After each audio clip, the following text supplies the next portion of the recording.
ये कार्यक्रम इस बात का साक्षी है कि हम लोगों ने आदरणीय प्रधानमंत्री जी के अमृत काल के उन लक्ष्यों को प्राप्त करने के लिए जो विजन आदरणीय प्रधानमंत्री जी ने हम सबके सामने प्रस्तुत किया था, उसे प्राप्त करने के लिए इस कार्यक्रम को जीवन के प्रत्येक क्षेत्र में बिना भेदभाव के शासन की योजना का लाभ या शासन में हिस्सेदारी का लाभ बिना भेदभाव के हर नागरिक को प्राप्त हो, हर नौजवान को प्राप्त हो, हर गांव, गरीब, किसान, नौजवान, महिलाएं, इन सबको प्राप्त हो, उसका हिस्सा बनाने का एक कार्यक्रम है। यह केवल एक प्रशासनिक आयोजन नहीं, यह कार्यक्रम उत्तर प्रदेश सरकार के अंदर आदरणीय प्रधानमंत्री और आदरणीय गृह मंत्री जी के उस विजन को प्रभावी ढंग से लागू करने का कार्यक्रम है, जो हमारी सामाजिक प्रतिबद्धता, सुशासन की सिद्धि और सुरक्षा के संकल्प का यह एक जीवंत उदाहरण बन रहा है। हम सब इस बात को जानते हैं, उत्तर प्रदेश देश के अंदर आबादी की दृष्टि से सबसे बड़ा राज्य है।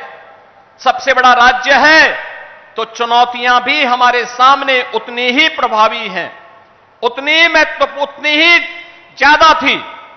लेकिन पिछले 8 वर्ष में डबल इंजन की सरकार ने बिना रुके, बिना डिगे, बिना झुके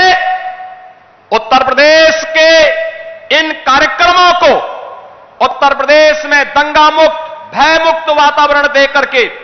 उत्तर प्रदेश को टूरिज्म के सेक्टर में, निवेश के क्षेत्र में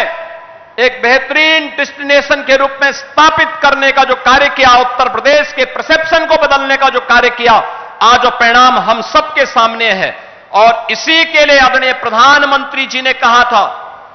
कि स्मार्ट पुलिसिंग आज की आवश्यकता है, और स्मार्ट पुलिसिंग के कुछ सूत्र उन्होंने दिए थे कि strict and sensitive, modern and mobile, alert and accountable, reliable and responsive, techno savvy and trained police बल आज की आवश्यकता है। और उसी को ध्यान में रख करके हम लोगों ने उत्तर प्रदेश पुलिस बल में भर्ती की जो प्रक्रिया प्रारंभ की, हमें बताते हुए प्रसन्नता है 2017 के पहले की जो स्थितियां थी, भाई भतीजावाद था, भेदभाव होता था, परीक्षा की शुचिता पर प्रश्न खड़े होते थे,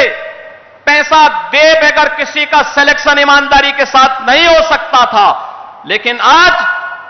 ये गए दिन की बात हुई, अब तो व्यक्ति को संविधान के द्वारा प्रदत्त आरक्षण की सुविधा का लाभ देते हुए मेरिट को ध्यान में रख करके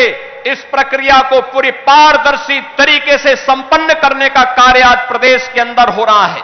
और आज उसी का परिणाम है कि हम लोगों ने अकेले उत्तर प्रदेश पुलिस बल में पिछले 8 वर्ष में 2,16,000 पुलिस कार्मिकों की भर्ती की। केवल ये भर्ती ही नहीं की,